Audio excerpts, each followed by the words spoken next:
Friends, today is Monday, the 28th of December, and it's the Feast of the Holy Innocents. Feast of the Holy Innocents. You know, these days after Christmas, or in between Christmas and New Year, are rich with feasts. Christmas, of course, on the 25th, and then the 26th, we celebrate the proto-martyr, St. Stephen, the Christianity already being faced with challenges from its very beginning. Sunday, we celebrated the Holy Family, Jesus, Mary, and Joseph. Today, the Holy Innocents. Tomorrow, that of Thomas of Becket.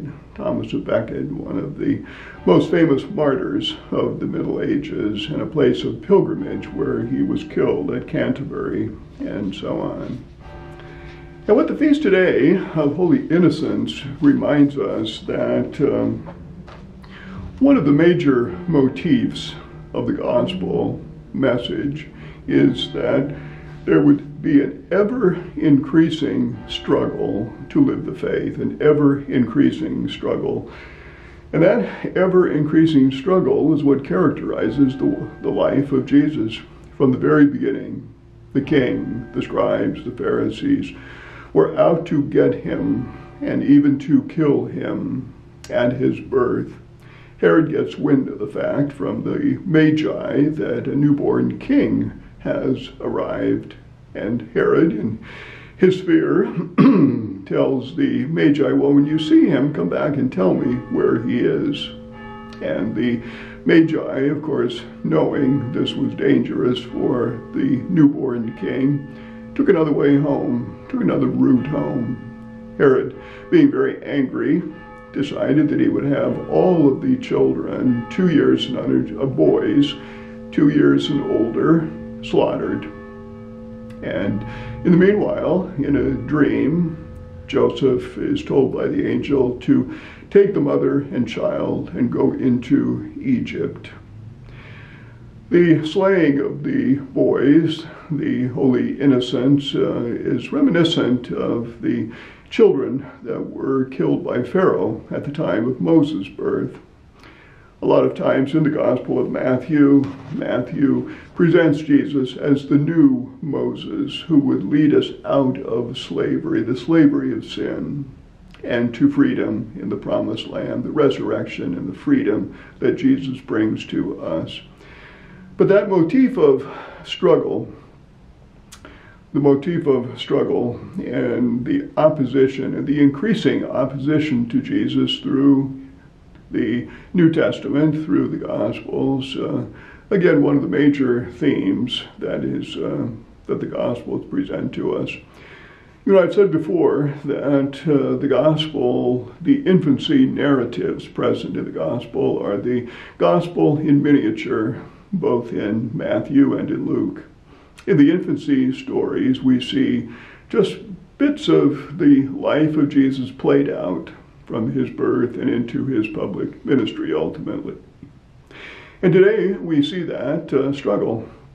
The child is born and already people are out to get him and to kill him.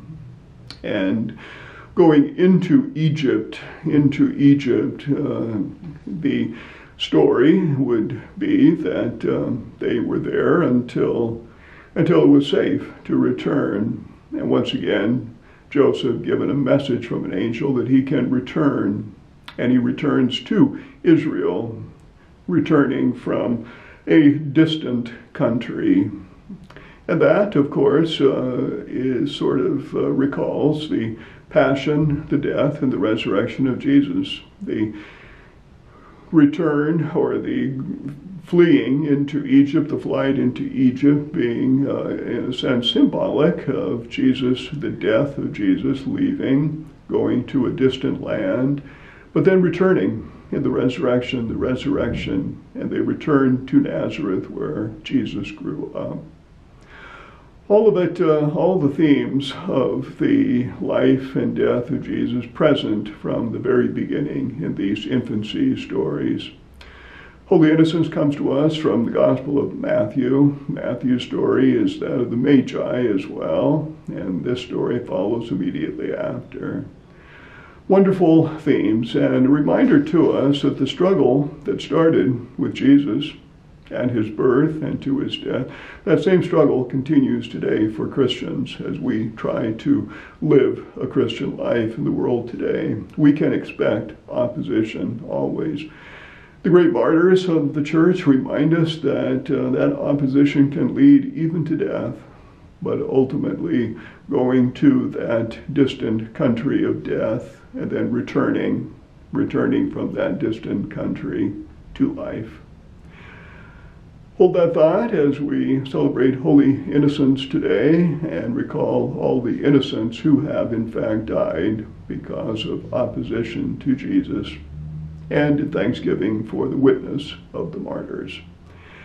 We'll see you tomorrow, and tomorrow we celebrate, as I mentioned, Thomas of Becket, the 29th.